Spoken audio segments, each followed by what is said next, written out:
eu sou a Isabela e esse é o Pode Pã. O intuito da nossa conversa é conhecer mais sobre o panorama de quem faz audiovisual aqui no estado. Então, vamos conversar? Antes de começar, o Pode Pã é um projeto da BemTV Produções, realizado com recursos da Lei Paulo Gustavo, do Governo Federal, operacionalizado pelo Governo de Goiás, por meio da Secretaria do Estado da Cultura. Bom, e o nosso primeiro episódio é com um grande amigo meu, que eu chamo de peruano, mas, na real, qual que é o seu nome? Meu nome é Diego Dasqueri. Alguém viu a cara dele? Pronto. Perdão por bater na mesa. Meu nome completo é Diego Dasqueri Ramírez Bazan. De onde vem? Eu sou peruano, né? Então o nome tem uma origem de mistura espanhola com italiana e tem essa mistura, né? O do Dasqueri da parte italiano, o Ramírez Bazan da parte espanhol, mas eu tenho uma descendência indígena, né, lá do Peru e além também de meu bisavô por parte de pai era de quilombo lá no Peru. Então, né, Legal. tem essa descendência quilombola também, mas é uma coisa que eu não investiguei a fundo, né? Só soube por histórias mesmo. E quando é que você veio pro Brasil, Peru? Eu vim em 96, vim com 6 meses de vida. Qual que é seu signo, peruano? Leão. E que dia que você nasceu? Nasci dia 29 De? de julho De? de 89. Ah, tá novo. Meia idade, né? Ainda dá pra carregar uns equipamentos, né? Ainda dá pra... Não dá mais não. Tá tudo Tá dando certo. nem pra ficar na mesa de edição mais também. Oh, meu Deus. Vontade de sentar só na cadeirinha, diretor. Faz aqui, faz... Ah, como sempre, né, Diego? Não, mas é relação também, né? Tipo, poxa, parte intelectual é bem difícil, né? Não, mas é sério, tipo assim, hoje em dia eu vejo que o trabalho de direção é bem mais, assim, pensado e complexo, sabe? Tipo, antes, no trabalho que a gente desenvolvia no Entrebrisas, a gente explorava uma camada só e pronto, partia para um roteiro bem simples, né? E digamos, nem às vezes muito amadurecido, né? Tipo, Sim. a gente só pensava em algo engraçado e vamos mandar ver, né? E a oportunidade de realizar, né? Não, e aí, devido a essa... Talvez perder pouco tempo no intelectual, a gente mandava mais no técnico, no produtivo mesmo, né? E aí a gente produzia muito, mas eu acho que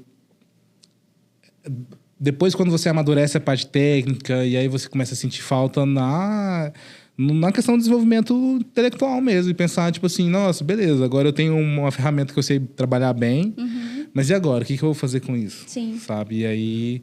A partir daí que eu fui mudando minha visão com relação à direção, produção e, enfim, qualquer coisa relacionada ao audiovisual, assim. Massa. Não, então vamos retomar lá do início.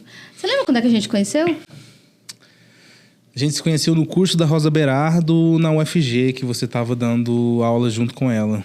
Eu era mestranda, né, da Rosa, e eu estava dando uma aula eletiva, né, que chamava...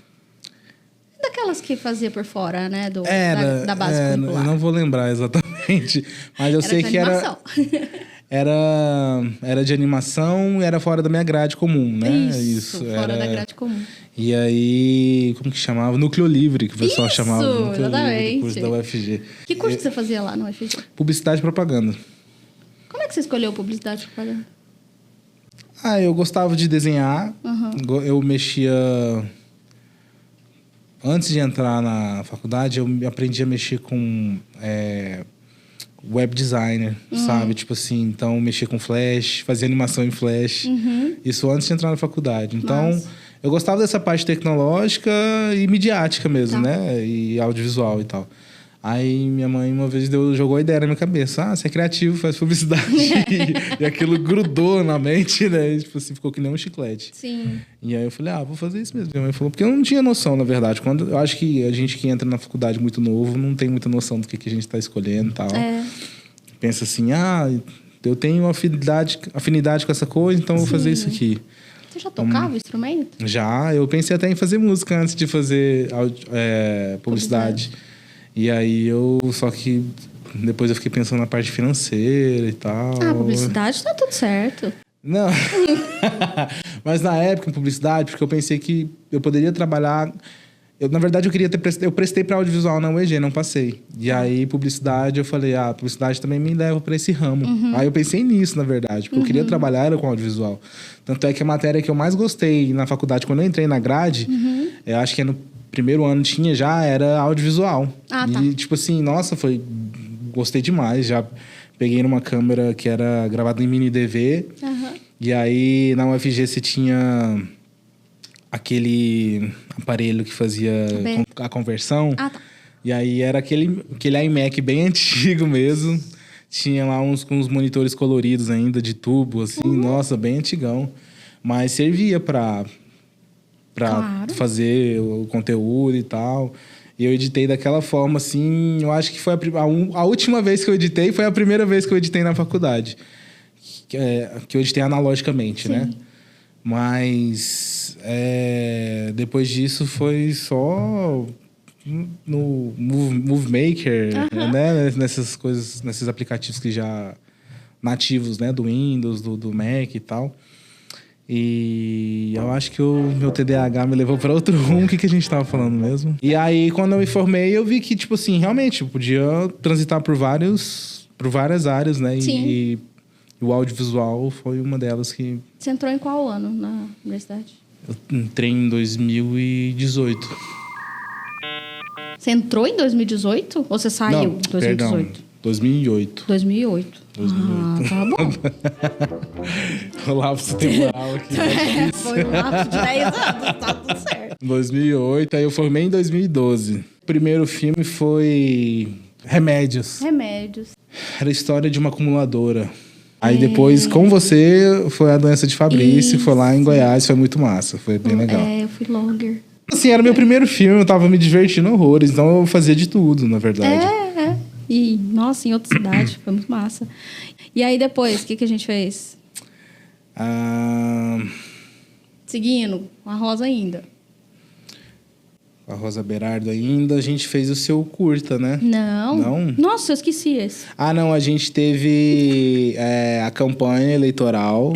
Campanha eleitoral. Que era pro PCdoB? Acho que era, a Isaura Lemos. Era, Isaura Lemos, é verdade. E aí também foram 3 meses intensos. Muito trabalho, gente, fazer campanha. Mas estava muito divertido para mim também. Porque eu estava lá para aprender, fiz muita coisa. Foi muito engraçado, o pessoal gravando no chroma key. Errando fala. Aquela coisa de set de política, né? Do jeitinho que a gente esperava que fosse, né? A gente conheceu o Pedro Vinícius lá também, que ele estava editando... Foi lá que a gente conheceu o Pedro Vinícius? Foi, que ele editava ele fazia o 3D lá do que eles pediam para vídeos. E aí depois a gente fez A Velha Gulosa, que é o meu primeiro filme filmado, né? Porque eu tenho animação. Me conta essa história do Entre Brisas, vai. Como é que funcionou? Como é que começou? Na verdade, partiu mais do Pedro. O começo, ele já tinha comentado, queria gravar uns vídeos para treinar. Ele estava treinando CGI. E aí eu tinha acabado de comprar uma 5D, Mark III. E na época era a câmera, né? E um Mac. E o MacBook Pro. Então, tipo assim, era a câmera e o computador para editar. E o Zoom. Sim, era o gravadorzinho Zoom HN4. Então, tipo assim, nossa, vamos gravar, vamos produzir vídeo. O primeiro vídeo foi da Cura Gay. Foi um vídeo polêmico, que ele fez o roteiro. E aí eu empolguei, era uma coisa polêmica da época e tal, não sei o que, tava super em voga. E aí tava o Porta dos Fundos também tava estourando com vídeos do tipo, sketch. Sim. E aí ele falou, não, vamos fazer uns vídeos e tal, não sei o quê. Eu falei, não, vamos demais. Eu já chamei meus primos, chamei um monte de amigos. E a galera empolgou, não, vamos gravar um vídeo lá na Porta dos Fundos, né? Tipo, a galera empolgou mesmo. Aí a gente chegou na porta da Assembleia. Quando a gente chegou, já tinha um pessoal lá. Tinha uns atores. E deu super certo, assim. A edição ficou legal, o vídeo ficou legal. E teve alguns compartilhamentos e comentários e tal. Mas a energia do set, a galera gravando, isso assim, nossa, foi muito massa, cara. Tipo assim, juntou uma galera, foi produtivo, foi criativo. Chegamos no processo de edição, porque a gente tava tão empolgado que editou tão rápido, lançou tão rápido. A gente falou, cara, a gente consegue fazer um por semana, né? Aí o Pedro falou assim, né? Tipo assim, vamos, agora a gente não pode parar, tem que produzir. E aí a gente conseguiu uma constância de um vídeo por semana. às vezes, roteiro muito ruins, mas é porque a gente tava querendo aquecer, era a parte técnica mesmo, Vocês né? conseguiram durante quanto tempo?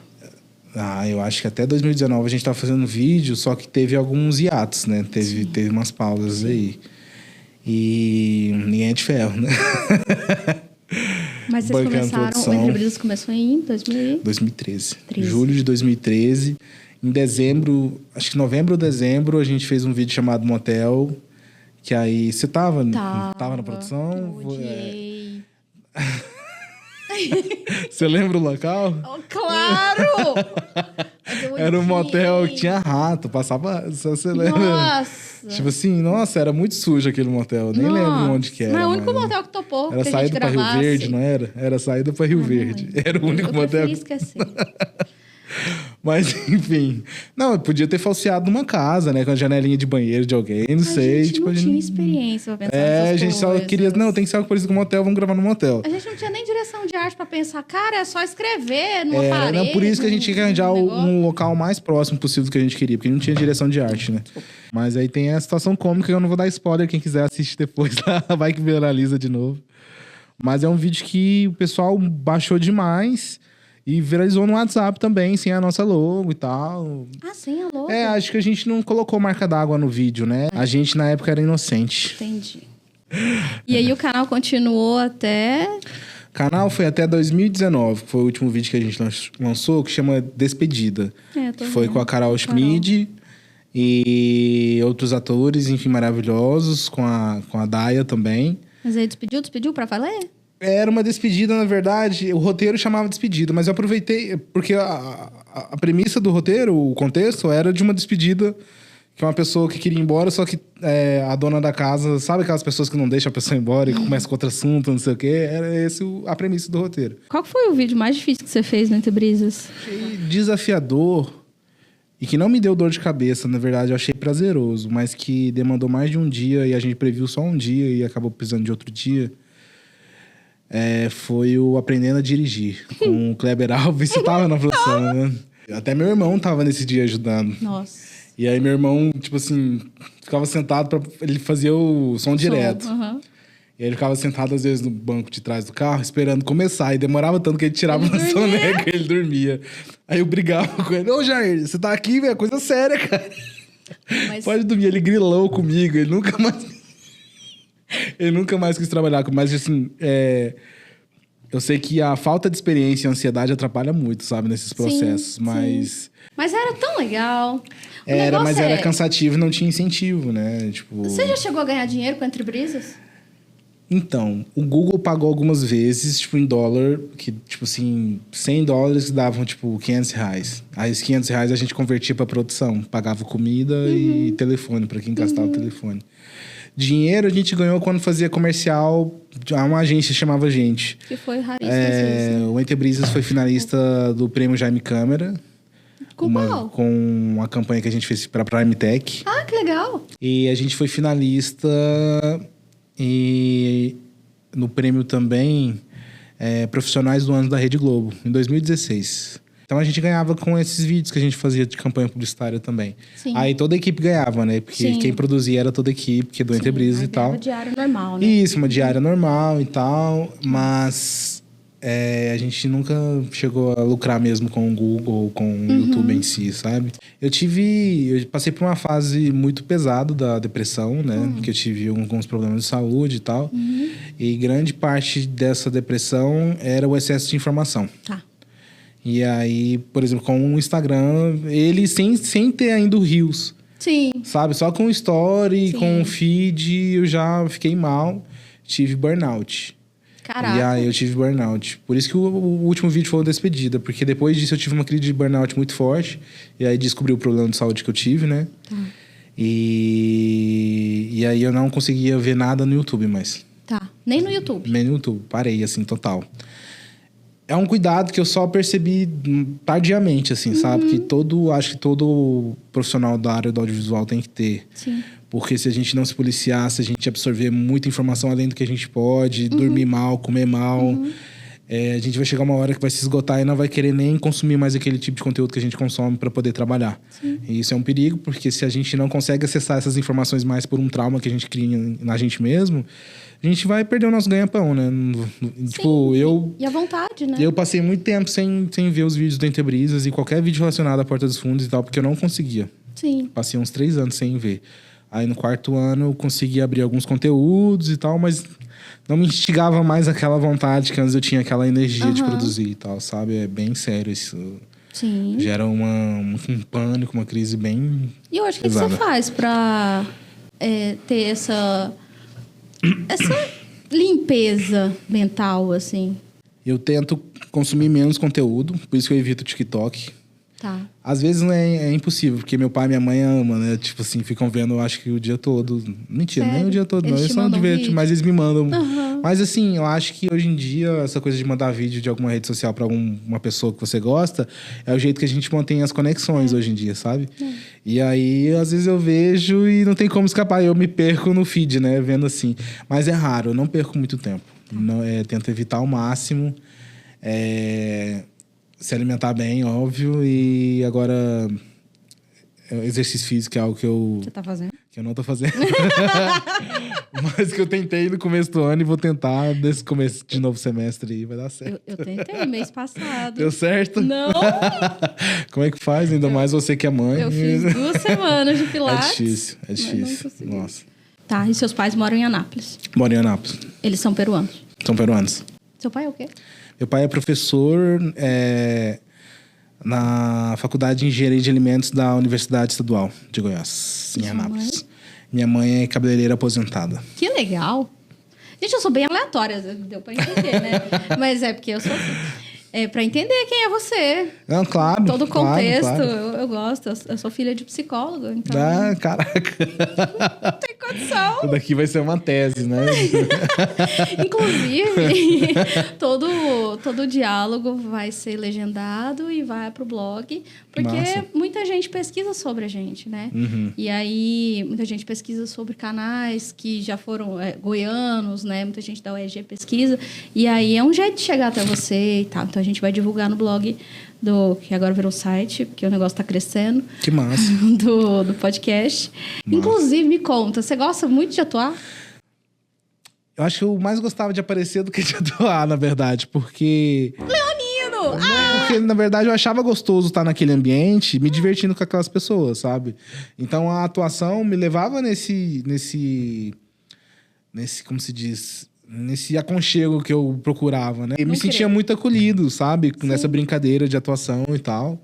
E eu já fiz teatro, né? A atuação era uma coisa legal, mas agora, como eu vejo como uma atividade mais complexa, eu tenho mais cautela, né? Receio de atuar e tal. Entendi. Mas é importantíssimo você ter passado pela atuação, porque para você dirigir alguém, é importante você conseguir conversar com aquela pessoa. E até para você dirigir um preparador de elenco, né? Você precisa fazer ele entender o que você quer. E isso faz toda a diferença para se constituir como diretor. Demais. Que eu acho que você veio se constituindo como diretor ao longo dos anos, né? Como a gente começou muito do zero, Sim. a gente experimentou todos os erros, assim, possíveis, né? E um dos principais erros no começo que me irritava muito era timing. Da gente não ter a capacidade de estar timing de comédia. E o Pedro tinha um timing dele, que era um timing mais cinematográfico, então o humor dele logo era diferente do meu. Já o meu precisava de ter um timing mais rápido, mas eu não conseguia atingir no começo, né? Eu tentava experimentar e não conseguia, e às vezes cortava e no corte não dava certo, não alcançava. E aí eu lembro que depois do 5º, 6º vídeo eu já comecei a acertar mais o timing dos meus vídeos. O Pedro também começou a dar uma ajustada no dele. E depois que foi superada a questão do timing, aí veio outras questões, né? Tipo assim, do histórico de personagem, né? Tipo assim, o objetivo do vídeo, de, tipo, pensar a cena como, tipo assim, que camada que eu tô explorando aqui, com quem que eu tô conversando, para quem que eu tô contando essa história, e aí vai ficando muito mais complexo e a gente vai acabando, tipo assim, nossa, vai dando mais trabalho, né? Tanto é que mais pra frente, quando a gente for tendo essa compreensão, que a gente foi cansando mais. Eu fui cansando mais, Sim. por exemplo. Que teve uma hora que eu falei assim, cara, com quem que eu quero conversar? Porque eu tava absorvendo muita coisa e tava bem no momento de polarização, né? E aí esse momento de polarização da política brasileira me trouxe na cabeça, tipo assim, eu comecei a me ver como um ser político também. E aí eu fui percebendo que já não tava mais naquela mesma vibe da comédia que tava no começo, sabe? E a gente tava vivendo outro momento. Então o medo de errar também foi ficando maior. Sim. E aí foi uma das razões de eu querer dar uma pausa no projeto Entre Brisas, porque eu comecei a entender também a responsabilidade do artista enquanto um ser político, enquanto um ser que também passa informação em diante, né? E eu não queria... Eu tinha medo, pavor de errar e ser julgado depois. Até porque a cultura do cancelamento na internet foi ficando muito forte. Então... Na Entre Brisas ainda não tinha isso, né? Mas tinha os haters, né? Que aí tinha muita coisa de xingamento, mas a maioria dos comentários eram positivos, assim, da galera incentivando e forte e tal. Mas... Como você lidava com os haters? No começo me atingia muito, assim, né? Aí me dava mais crise de ansiedade, eu queria gravar uns vídeos melhor a cada dia, e aí eu comecei a pressionar até o Pedro, inclusive, pedi desculpa pra ele. Enquanto você estava produzindo Entre Brisas, surgiu a oportunidade de trabalhar na CAN. Isso, surgiu a oportunidade de trabalhar na CAN. Por causa da Entre Brisas, inclusive, por conta da Entre Brisas, o Danilo é muito fã da Entre Brisas eu e tal. E o Pedro tava trabalhando na CAN, você tava trabalhando na CAN. Eu tava, porque o Pedro me botou lá dentro. E aí eu acho que ele me botou lá dentro também. Aí pouco tempo depois ele foi pra Alemanha, né? Mas até então, quando eu entrei na CAN, a gente trabalhou com vários projetos legais, inclusive com uma série para a TV Cultura chamada O Muro. Foi em parceria com o pessoal lá de Mato Grosso. Massa. Era A gente uma gravou de invisibilizados, não era? Isso, a gente pegou alguns personagens que eram invisibilizados pela sociedade e deu a oportunidade de mostrar o dia a dia deles e eles mesmos dialogar Que massa. entre eles, né? Dialogando, tipo... Além da invisibilidade, o que eles tinham em comum com relação a esse muro social, né? Que é construído de forma invisível. Mas, ao mesmo tempo, o que eles estão fazendo para se mostrar e sair desse lugar, né? De marginalizados e tal. Durante a CAN, você ainda fez a pós com a gente. Fiz a pós. Eu pude ter uma compreensão melhor de como que o pessoal... da área, do mercado, funciona, porque ali eu fiz muita amizade. Foi legal, né? Além desse leque de amizades que me proporcionou outras visões também do audiovisual, eu tive um conhecimento mais técnico, né? Tipo assim, coisas que no Entre Brisas eu fazia de modo que, dessa forma funciona. Lá não era mais achismo, era certeza, né? Então... porque era em audiovisual, né? Você fez publicidade, você teve outra visão, né? E as referências também, que eu não tinha nada nenhuma, que hoje em dia também não continuo tendo. Mas algumas coisas ou outras a gente absorve. E roteiro, por exemplo, que era meu déficit, tipo assim, quando... O Rafael, inclusive, ele foi meu... orientador. Orientador no TCC1 na faculdade de publicidade. Ah, é? Depois eu reencontrei com ele no audiovisual também. Como é que foi seu TCC? Meu TCC foi uma websérie chamado Quando Abreu Era Vivo. Quando Abreu Era Vivo. Deixa eu botar isso aqui, essas ceninhas, porque tem isso na internet. Quem atuou foi o Vitor Duarte, que hoje em dia é diretor de teatro e de vídeos também. A história de um músico de rua. O roteiro é seu? Que ele era meio maluco. E aí começa ele tocando para umas pessoas em situação de rua, né? E essas pessoas odeiam a música que ele toca e começa a vaiar ele, jogar coisa. Aí nisso ele se desequilibra, cai na rua e é atropelado por um chevette. E aí essa cena é toda gravada de um jeito cômico, né? O jeito que ele morre, ele cai meio que parecendo um desenho de egípcio, assim, e tal. E aí, na verdade, eram personagens que estavam nesse velório e eles se encontram. E cada um eram 6 episódios, eu visava 6 episódios. Cada episódio é um dos personagens que aparece no velório, contando como conheceram Abreu. E por isso que Quando Abreu Era Vivo, né? Aí você fez o piloto. E aí eu fiz o piloto, que é justamente a introdução mostrando a morte do Abreu. E depois o Humberto Garcia contando. Foi muito engraçado produzir, foi legal. Você também fez uns curtas na pós, né? Na pós fiz um curta do roteiro do Rafael Gustavo. Só o Rafael te aguenta.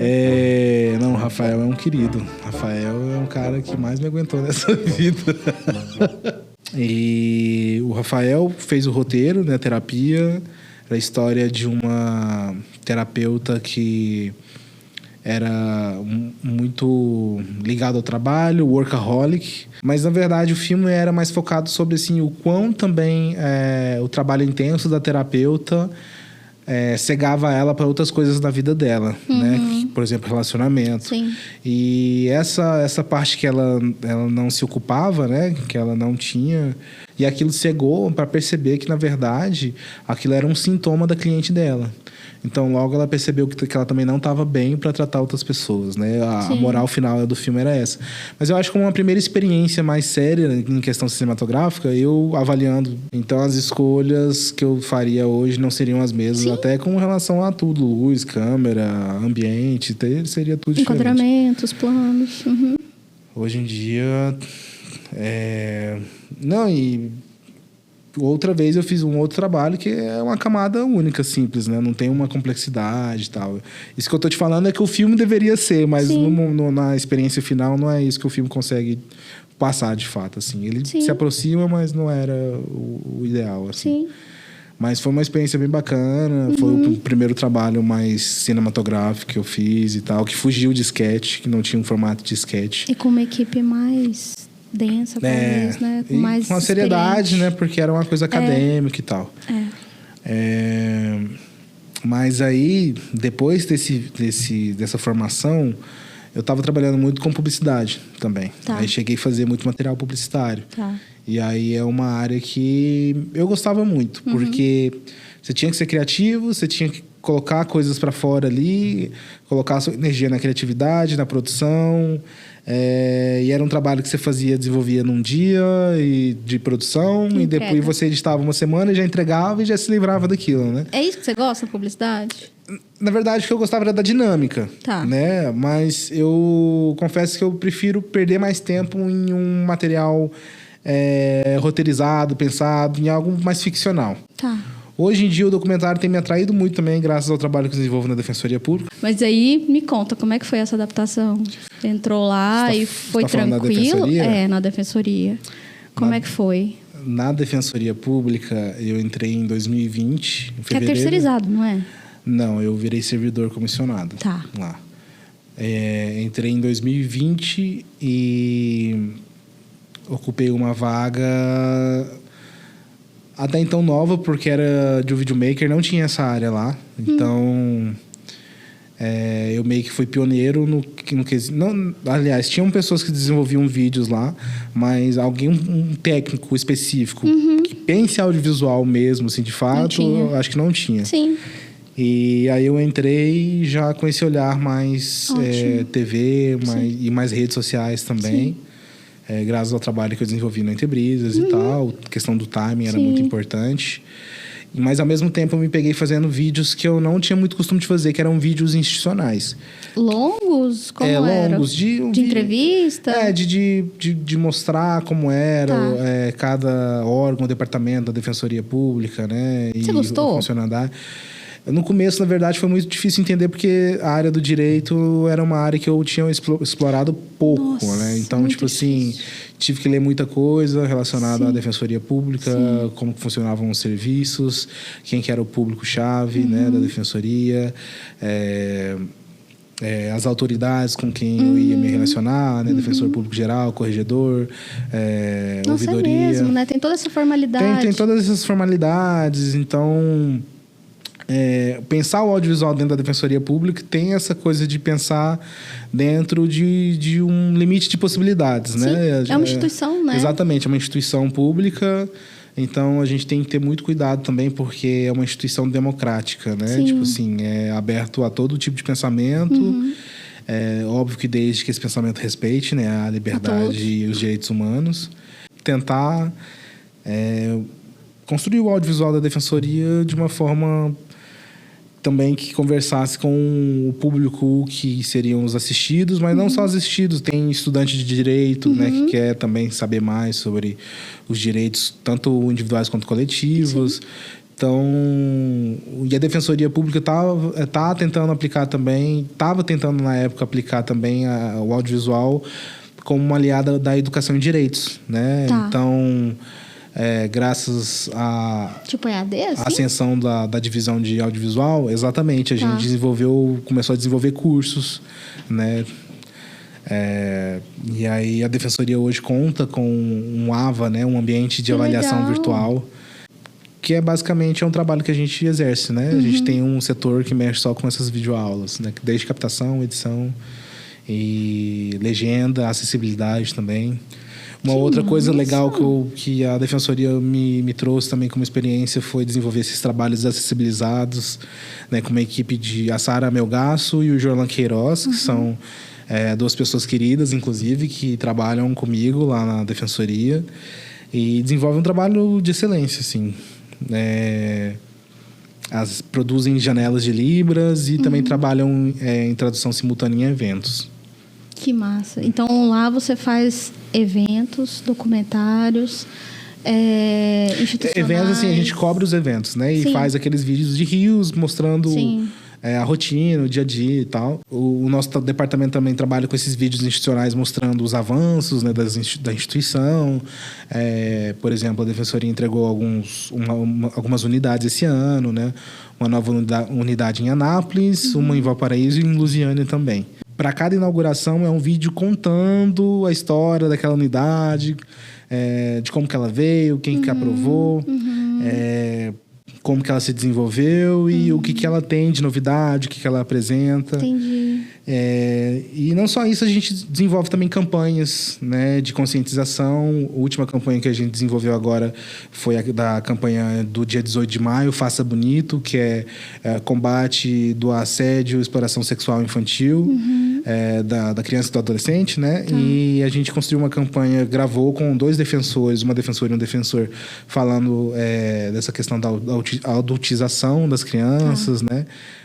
Do papel do homem na proteção da criança e do adolescente. E a gente produziu uma animaçãozinha bem legalzinha, se quiser colocar aí depois também, ensinando a criança a proteger as partes íntimas, que ficou bem legal. Oi, eu sou a Júlia. E eu sou o Pedro. A gente veio aqui ensinar você a proteger o seu corpinho. E pra isso, você tem que ter em mente que o seu corpo é seu e ninguém mais pode tocar nele, não. O nosso corpo tem cabeça, braços, pernas, barriguinha. E abaixo da barriguinha tem as partes íntimas que ficam guardadinhas. Se ficam guardadinhas, então é porque ninguém pode tocar, né, Pedro? Isso mesmo, ninguém. A não ser que seja para limpar ou passar um remedinho. E esse toque deve ser bem rapidinho. E mesmo que seja rapidinho, esse toque nunca pode te deixar desconfortável ou triste. Sua mãe, seu pai, sua professora, a vovó ou a titia, tenha sempre alguém da sua confiança para poder contar, caso você precise. E nada de beijo na boca ou selinho. Não! Espero que você tenha aprendido um pouquinho com a gente. Lembre-se, em caso de abuso contra a criança ou adolescente, denuncie, Disque 100 ou procure o conselho tutelar do seu município.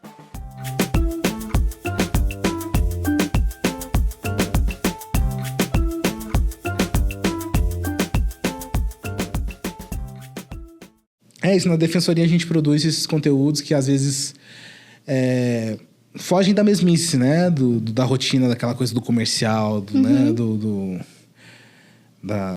do maçante, assim. Muita coisa que eu gosto na Defensoria Pública é que eu não tô naquela área de atacado, né?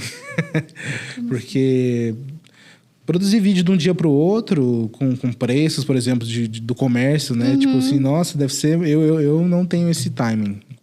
E o trabalho institucional, ele, de certa forma, te dá um tempo para você mastigar aquele conteúdo e pensar ele, mas também é um pouco correria, assim, não é fácil assim também, não. Acho que tudo que você faz demanda, hoje em dia, né, uma dinâmica mais rápida. E quem aprova esses vídeos? A diretora de comunicação, Tatiane Pimentel. Nossa, eu tô o podcast inteiro chamando ela de peru, né? Tá, pior que tá. Vai ter que reeditar aí, falar Diego das Querem. Eu vou justificar. Faz 10 anos, mais de 10 anos, eu te conheço desde 2011. Eu posso te chamar de peru ou peruano. Pode, peruano, Diego. Eu tenho licença poética pra isso. Pelo amor de Deus. E aí eu fui chamado na Defensoria Pública, né, na época da pré-pandemia, 2020, fevereiro. Nossa! E aí... Tava estourando a pandemia. Não, na verdade, assim, eu fui chamado lá pelo dia 20 de fevereiro, mais ou menos, e 2 semanas depois, pandemia. E aí, o que é? Home office. Tipo assim, tinha um tempo que eu já tava de home office pelo problema de saúde que eu tive. Na verdade, nem de home office, tava de férias. Tava Forçada. home-offiçado. Home officeado. E aí, voltei pro home office. E aí, no começo foi um pouco difícil, né? Manter aquela rotina. Porque, tipo, eu tenho aquela coisa... Se eu continuo em casa, é como se eu não... Como se eu tivesse disposto a descansar, entendeu? Então... eu prefiro muito estar num ambiente de trabalho. Sim. Tanto é que eu tentei, no meu home office, montar ali um cantinho do trabalho para tentar mentalmente pensar, não, agora eu tenho que focar só nisso aqui e tal. Mas é difícil, porque tem gato, tem cachorro, pai, mãe... Você tava em Anápolis. Eu tava em Anápolis, na casa dos meus pais. Eu não ia ficar sozinho na pandemia em Goiânia, pagando aluguel, sendo que... Sim. Falei, não, vou aproveitar. E foram 3 anos, né, assim. Eu fiquei 3 anos em Anápolis. Até o pessoal da Defensoria falar, não, agora vamos presencial. Agora Você tinha reuniões? Como era? Reuniões eram por videoconferência, às vezes eu ia presencial, fazia o revezamento, né? Iam 2 por vez, sempre utilizando máscara e tal. Mas as gravações diminuíram muito. Eu aprendi a fazer transmissão ao vivo, que foi muito necessário na época. Muita transmissão ao vivo, utilizando o OBS. O OBS aprendi assim na marra. E usando o Canon como câmera, como webcam, né? Aí instalando Drive para não sei o que e tal. Aí de repente compraram umas webcams melhores, aí facilitou. Bom. E, enfim, foi também uma correria aprender a fazer transmissão ao vivo. Porque ninguém estava preparado. Ninguém estava preparado. Foi assim, do nada, da noite por dia eu já tinha que... Foi massa, foi nesse sentido, né? Óbvio que... Você entrou como técnico audiovisual, de repente, pandemia. Nossa, temos que aprender tudo de novo. Exatamente. Que legal. Eu aprendi tudo de novo com transmissão ao vivo, mas lógico que uma tragédia, assim, né? A pandemia. Sim. Massa. E aí, voltou da pandemia, você pôde conhecer todo mundo sem máscara. Voltei da pandemia para a Defensoria Pública e lá a gente começou a trabalhar novamente, né, com os mutirões e visitar municípios que precisavam muito da ajuda da Defensoria Pública. O que a Defensoria Pública faz? A Defensoria Pública é uma instituição voltada a ajudar as pessoas que não possuem uma renda maior de 3 salários mínimos e que precisam de uma ajuda jurídica, uma assistência jurídica integral e gratuita, né? Então, a Defensoria Pública... ela atua como um advogado, né, dessas pessoas, porém o defensor público e a defensora pública não são advogados. São defensores públicos. Ah, não são advogados? Não são advogados. Porque além desses trabalhos que eles fazem, que só fazem para pessoas com um salário igual ou inferior, se não me engano, é 3 ou 4 salários mínimos. Tem que verificar isso aí. São 3, acredito. 3. Atuam somente para essas pessoas e também podem resolver casos de maneira extrajudicial, ou seja, sem passar na mão de um juiz. Sim. Eles resolvem diretamente ali por ele. O advogado não tem esse poder, né, de resolver de maneira extrajudicial. E, enfim, a Defensoria Pública trabalha em várias áreas, né? Família, sucessões, criminal... infância e juventude, enfim. Por isso que você tem tanta abordagem, assim, nos seus vídeos. Exatamente. Então, por ano, a gente trabalha as datas comemorativas relacionadas a direitos humanos, né? Faz campanhas antirracistas, né? Voltadas também para o público LGBTQIAPN+. E... também de combate ao assédio de vários tipos, né? Deficiências. A gente teve a campanha da NADEP também o ano passado, que era voltado para o público do PCD. E esse ano a campanha é voltada para pessoas em situação de rua. Né? Então, a Defensoria abriu essa oportunidade de eu poder trabalhar com documentário, que era uma coisa que eu fugia muito, escapava muito, que eu não gostava muito. Não gostava. Nunca gostei de documentário. Assim, na época que eu estava na Entebrisas, até depois da pós-graduação em audiovisual. Mas na pós-graduação a gente desenvolveu um trabalho de documentário que começou a me atiçar a curiosidade. Aí foi onde eu comecei a estudar mais o Eduardo Coutinho também, né? Como ele fazia abordagem e tal. Isso, eu peguei ele como referência. E... a gente levou para um projeto que a gente fez na Defensoria, que chegou através do defensor público Gustavo Alves de Jesus. Ele nos trouxe uma demanda de que a gente tinha que produzir conteúdos para as mídias sociais da Defensoria que pudesse atingir autoridades a ponto de sensibilizá-las para aprovar um projeto de lei unificado no qual a Defensoria Pública tinha que fazer parte de todo o processo de remoção desses assentamentos e ocupações ao redor de Goiânia. E aí, nisso surgiu a oportunidade também de fazer um documentário com essas imagens que a gente captou. Eu fiz inúmeras entrevistas em ocupações como Alto da Boa Vista, ocupação Beira da Mata, que foi, na verdade, o Eric que fez na Beira da Mata. Eu fiz na ocupação Jatobá. Lá também, em Teresópolis, teve a ocupação do povo trabalhador também. São muitas ocupações? Muitas ocupações. Sério? E algumas sofrendo perigo de despejo, com mais de 700 famílias, que é o caso da Alto da Boa Vista. Nossa, é muito grande. É demais. E aí, eu tive a oportunidade de ir a campo, fazer uma produção de observação, né? E, às vezes, tá andando com essas pessoas, entrevistando, mas deixando elas o máximo à vontade possível. A gente pôde observar que as pessoas que lideravam essas ocupações eram mulheres... geralmente mãe solo, né? E muitas das vezes porque não tinha com quem deixar o filho, né? Então não tinha como trabalhar, fazer um trabalho fixo. E uma coisa leva a outra, falta de dinheiro, falta de oportunidade. Então, poxa, eu vou ter que ir numa ocupação... Que lá, pelo menos, numa ocupação não é um lugar onde a pessoa queria estar, talvez, pense estar, mas talvez é nessa comunidade que a pessoa encontra um acolhimento, um conforto, se sente seguro.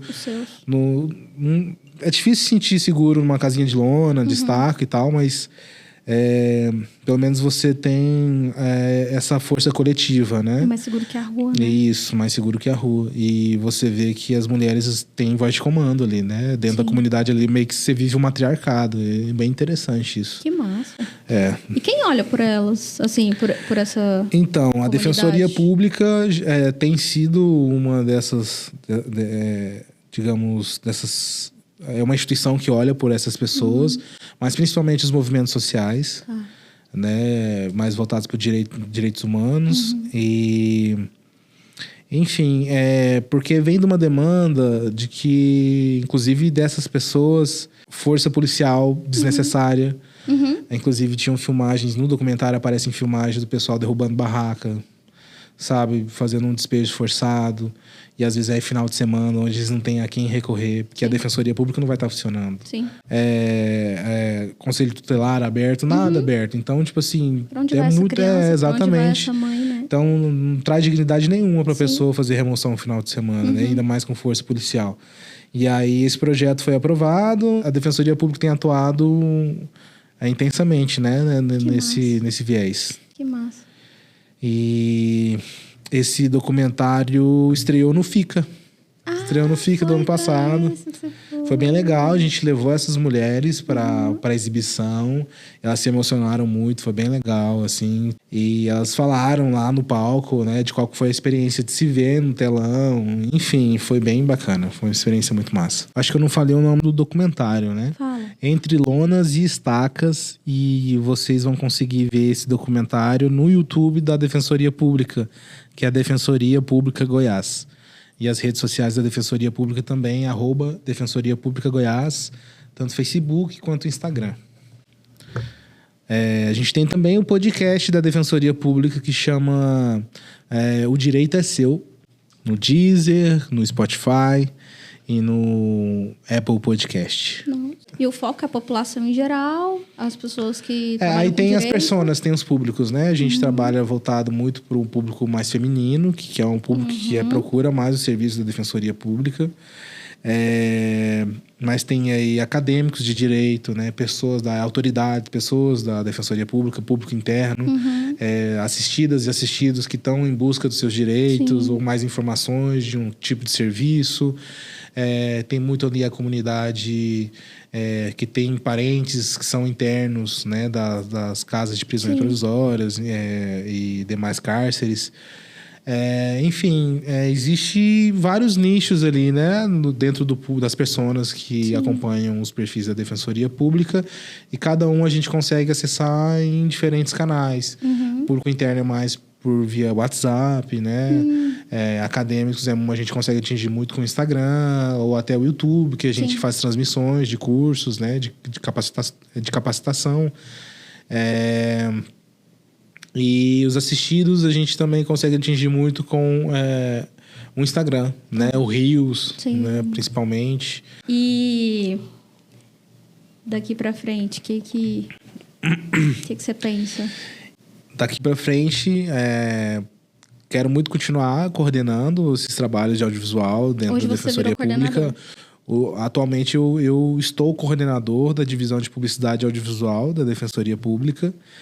E tem aí projetos de também lecionar audiovisual para adolescentes em situação de vulnerabilidade, né? Que provém de famílias, né? Que também tem uma renda inferior a 3 salários mínimos e que estejam matriculados na rede pública de ensino. Isso é um projeto dentro da Defensoria? Não, esse é um outro projeto à parte. Seu? Tá.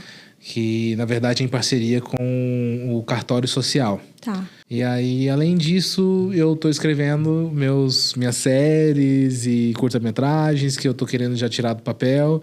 Eu acho que saúde mental é uma questão que está super em voga. Eu acho super interessante conversar sobre isso, porque a gente caiu nessa experiência da internet, no advento aí das tecnologias, da inteligência artificial, mas a gente está absorvendo tanto e não parando para refletir sobre o quanto isso pode interferir na nossa saúde mental e qualidade de vida. Então, eu queria muito construir conteúdos que atentassem as pessoas a esses tipos de problemas que a tecnologia pode atingir na gente, né?